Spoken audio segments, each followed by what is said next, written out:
түрім айтпауым мүмкін, бірақ фитнеске барып жүрмін да енді. Но пока что ауыр темір емес, ауыр сөз көтеріп жатырмын, короче. Ауыр сөз, 3 подходтан ауыр сөз. И байқаған мынандай тренировка істеп жатасың ғой. Сосын мысалы қасымда бір качок кісі менен кейін нені күтіп тұрады ғой жерде. Енді ыңғайсыздан қалсаң бүйтіп ана кісіге қарасаң, качок адамдар добрый болады да андай. Білмеймін неге екенін. Андай тренировка істеп жатсам бүйтіп саған брат, можно после тебя деп андай.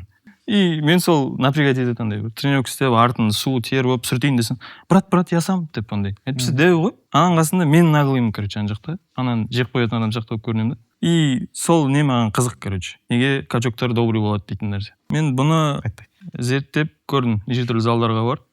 Качок адамдар неге сондай? Мен ойлағам, біздің үйдің астындағы залда ғана сондай шығар деп. Сөйтсем барлық жердің адамдар, білмеймін, протеиннің кесірі ма? Ол андай ғой, качоктар. Оларға немеге агрессивный болып не керек? Жеп қояды ма? Олардың денесі айтып тұр. Олар үшін денесі айтып тұр. Біз сияқтыларға вот керек. Маған приходится түр жасап, бүйтіп, походка жасап. Оңай қойсыңдар ма оның бәрі? Ұрып жүрсең қарап тұрмайын дейді. Ұрып жүрсе келтіресің, андай. ұрып жүрсе көнесің. Бірталай залға бардым дедің ғой. Қаншама залға бардым дедің. Ақша қаяқтан жетіп жатыр ол бірталай залға бару. OneFit деген қолданамын да. Сол екен ғой, Маснара не деген неожиданно болды, ну. Күтпей қалғасың ғой.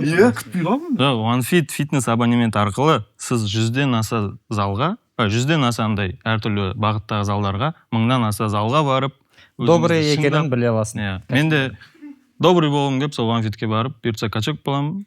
И OneFitке біздің жобаны қолдағанына рахмет айтамын. Мен OneFit, андай не бар еді өздерінің рекламасы бар еді, обожаю плавать деген. Мен соны өзгерттім. OneFit обожаю качков.